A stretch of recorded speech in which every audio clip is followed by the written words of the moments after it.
Okay, we're gonna get to the bottom. Starting with you. All right, Go. I want to know with the first Purple Heart story because what So yeah, first deployment I was on was in Afghanistan from 2009 to 2010, right? And beautiful area. yeah, amazing area. Loved it so much. I had to go back a second time. I've heard land's cheap there. Yeah, Acreage. the first one I got was just really, really bad timing. It was a IED. I'm sure you guys have heard of that. Never heard of her. Right. And yeah, it just was a gunner in the turret and didn't see it coming. We were driving through. We came up to a stop. The bridge was blown up in front of us, so we had to go around, right? Ultimately, my TC asked me, which side you want to go on, left or right? And because, as a gunner, I had the eyes up. I could see what was going on. And I was just like, the left side looks good. Let's go left. And that was the wrong side. It's like I just picture it in the movie. It's like he looks over. It's like sunshine, rainbows. He looks over. It's trash. Just everything. He's like, I want to go to the left one. So, are you sure, bro? Because that's a lot of trash and debris. Looks good. Wires are coming out. No, Yep. We're doubling down. Boom. Fuck. I didn't see this one coming. Yeah, so I don't know if you haven't been. It's there's a lot of trash around the area, and it's hard to tell where things are. But did you get to take shrapnel or what happened? No. So with it? as we're going through, right, I looked to my left, and I didn't see nothing too crazy. As we're going, I went back down to the turret, and I peeked over to the right, and that's when it happened. And it shot me up. I felt the compression and the jolt, right, and thankfully I had my gunner's harness on, and brought me right back down. The last thing I remember was looking up at the ceiling and yeah, everyone screaming. It's pretty wild. How pretty big wild was time. the IED? So from what I remember, it was 180 pounds, give or take. Yeah. Dude, that was a ride right there. Yeah. No, yeah, I got hurt pretty bad. So I had a TBI. I was ruptured left eardrum. I just remember too, waking up and this side was just it felt like there was just water there and I could not hear what was going on. So it was just bleeding out and my arm was swollen right here, just immense pain, right? And I just remember looking up, trying to figure out what's happening. And my buddy, his name was K, Specialist K. I'm laying on top of his knees, right? And he's shaking me, trying to wake me up. And I look at him and I could see he was in pain too. Later on, we find out his feet were shattered, but yeah, that was But he was nurturing you. No, yeah, he was trying. So I ended up landing on That's top of good his dude. lap, and he was just trying to wake me up and see if I was okay. And I just remember that, and I remember squad leader Sergeant Paradise being like, "You need to get back on the fucking gun, all right?" And I remember being in so much pain that when he told me that, I was just like, I can't do it. And at that point, he grabbed me and he tried to get me up there, and I started crawling. And then at that point, the last thing I remember was getting picked up by somebody, and I was getting drugged to where the CCP is. Dang, I just they were get back on that gun. You're up there just Yeah. Just dragging you back to base. Your body's just flopping around. He's like, that's a soldier right there. You're like, Yeah. fuck, dude. It's definitely an experience. Well, It's a lot of people don't realize the concussion is what fucks you up from an explosion. It's like grenades, and the shrapnel too will kill you. But that concussion, that shock wave, that is what does the damage. Especially in those, with 3 IEDs I've been in, and then 1 S-Fest. So it was always the concussion, the shake of everything. That's what really fucks with the old noggin. In my opinion, that's always what it just makes you want to throw up or anything. Yeah. Now, I could tell you, the next thing I remember from that was I'm laying inside a truck. It was a platoon sergeant's truck. And because, we're waiting for a Medevac because, the others were hurt too.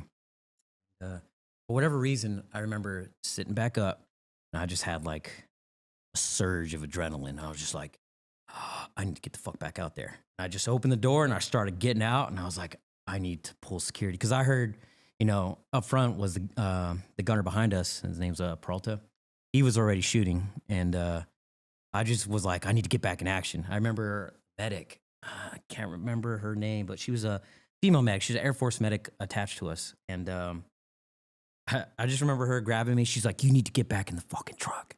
And I was like, "Okay, Roger."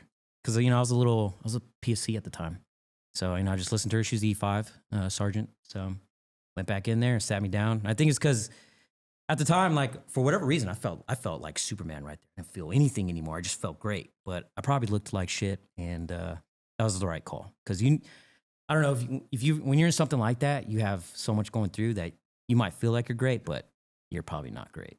When the adrenaline goes away, it is not a good time. Like you're like, oh, that hurt. Like everywhere hurts now. This is the worst feeling ever. My leg, like I've had the leg one, and then watching other people, it's always like, hey, yep. During the action, you're just adrenaline, so you're not feeling anything. And then once the action's over, then the combat adrenaline drops. Then you're just like, Pain. yeah, pain, sleepy, tired. I want to go to bed. And then you have like 8 more hours of a mission. You're like, oh, this is fucking dope. Because you probably had how much more time in between like initial explosion to Going back. yeah. To getting back. So from that point, right, they medevaced me, and I remember that part just laying in on a litter, and I just remember seeing the blades. We can talk about this on the second one, but I remember seeing the rotary blades spinning. I'm just laying on my back, and I'm looking at it. I just remember being like, fuck, man, I'm screwed.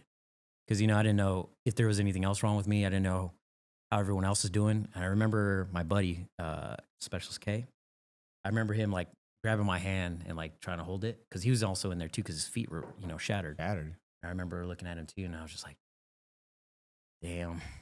That was definitely a dark period right there. And then from there, I remember we got medevac to Bagram Airfield. Yep. And I don't remember, this is a long time ago, but I don't remember all the details. I just remember eventually, I was laying in a bed trying to recover. And then I remember hearing they were working on him, and his screams were pretty gnarly. God damn. Yeah. You just went through the savages. This is how we're starting the podcast, everyone. This is intense. Now everyone's like This this. is intense. I do have a question. Oh, here we go. I do have a question. So, since you've experienced this kind of stuff, does it put other things in perspective for you? Like, is other stuff that would be extremely stressful for somebody who hadn't experienced this? Is it just kind of like, Your day-to-day life. Like, think of your level of stress is going to be completely like when your exo's different. freaking out about property, or you just like, whatever, man, nobody's dying. Like, calm down. No, well, put it this way. Yes, has my perspective changed? Absolutely. Very little things like really, truly freak me out.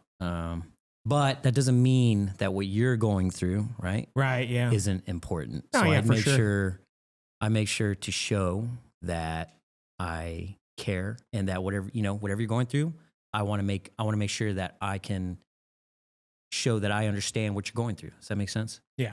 I'm enjoying your presence so much. You didn't more. know this was going to turn into a therapy session. No, I know. But here it is. Well, dude, we always try to preach this. It is the idea of like your traumas, your trials and tribulations are going to be different. It's going to vary from person to person. And just because you went through more shit, whether that's almost dying, getting shot, getting blown up, like all those little things, just because, yes, it is harder to, you probably feel the same way. Anyone that's been in that situation, it is harder to relate sometimes, because you're like, in your head, you won't say it, but you're like, that's not that bad. See, I'm breathing right now. I'm not getting shot at. Life's pretty fucking dope. That's in my mind. I just keep that inside because I know I'm like, well, that's my own thing. Hey, yes, like maybe whatever.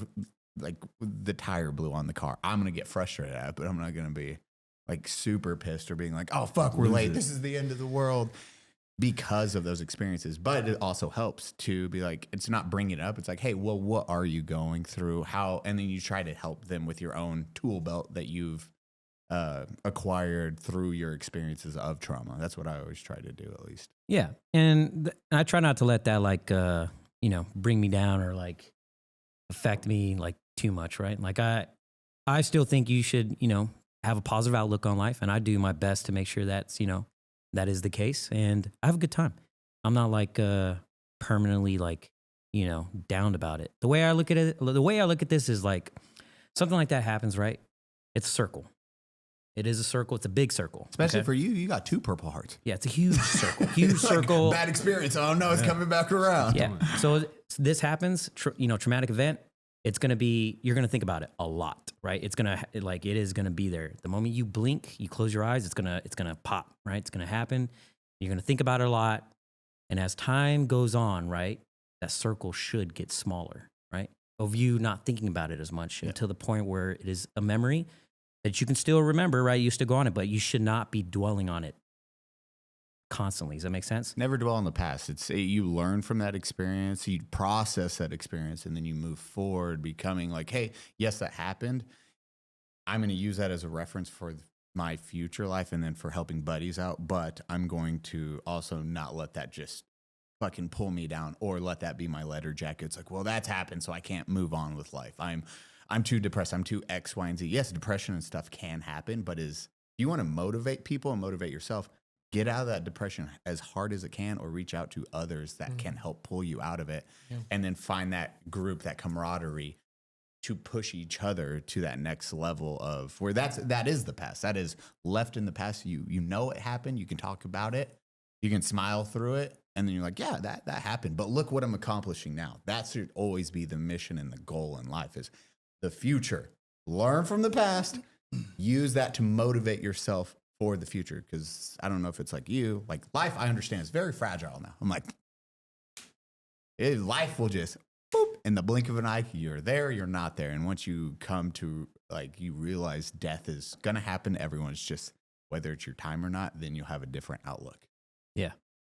It's like when I first started watching your stuff. Yeah. And I saw like the funny chapstick video that you did in the beginning, but then you started posting some of these stories like you're telling us here today. And it's like, all the comments that everybody's writing, like sharing their own experiences that they haven't before, but because you're doing it and you're sharing it out there to the world, they're able to then communicate that themselves. And so now you're literally like healing people with your content. Even you putting the face camo on and telling a story about your deployments and all that. It's like, dude, this is legit. This is good stuff. So good for you, man. Appreciate it. Thank you.